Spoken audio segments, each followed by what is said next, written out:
Covering the Winter Olympics is a big assignment, and gathering stories across Vancouver requires an enormous amount of broadcast equipment, cameras, tripods, batteries, and lights.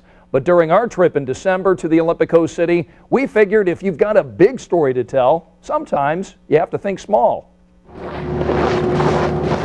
In the Olympic host country, people jump at the chance to try something new. The corner of Canada where life moves pretty fast. And if you're going to ride the wave of extreme sports in BC, you better have a camera to capture it all. On a typical news story, we'd use this big camera and tripod, but for a story on extreme sports, we went small to get you as close to the action as possible. We used a tiny HD camera on every story we covered. It went over bridges, along snowy trails. It flew over the highest mountains. We attached it to everything. Okay, you're rolling. And sent it down with everyone. Looping it up around your hand. Like this. Telling each person to hold on to it. Just like that. Yep, just like that. Down, up, wherever you feel safe with. Okay, here we go. We wanted you to know what it's like to catch a wave in Tofino and sense the speed of racing down Whistler Mountain. We even put it underwater to show you the salmon we caught. Nice fish. All right. We had to check. Still rolling. Still rolling. And recheck. Yep, still going.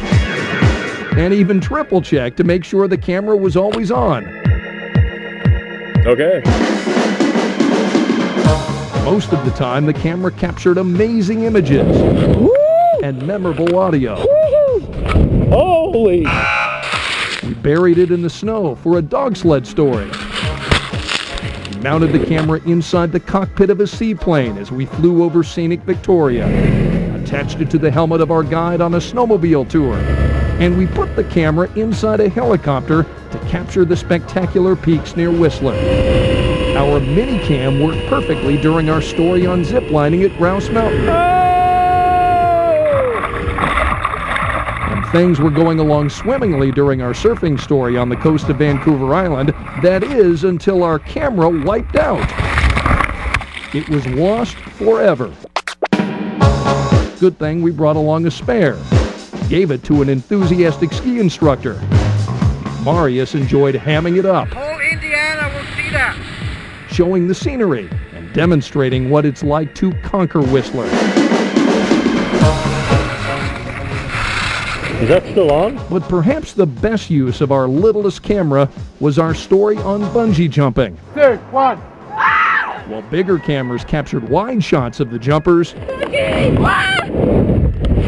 best reactions were seen and heard on the little camera.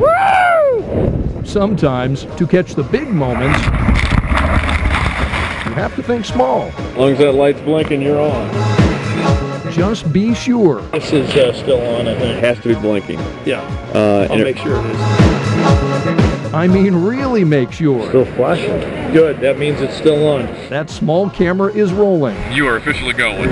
We love Vancouver!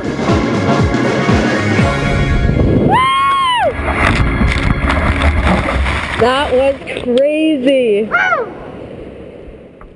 Steve Rhodes, photographer and editor extraordinaire. As for that missing GoPro camera that slipped off the surfboard in Tofino and was lost forever, I've got some explaining to do with the boss on that one, Andrea. But these are great. They're for extreme sports, and they're $300. Okay. They come with straps and little mounts, so you can put them on a helmet or you can put it on a chest. But they're designed for these extreme sports, and they're very popular. It's so $300. amazing technology, how far it's come. That's right. And when you think about, you said you had two. You only come back with one. A birdie told me that the money's coming after your paycheck. Well, that's all I'm saying. So if you're minus 300, that's what happened. That's what happened. Yeah, the boss needs his money back. That's right. And coming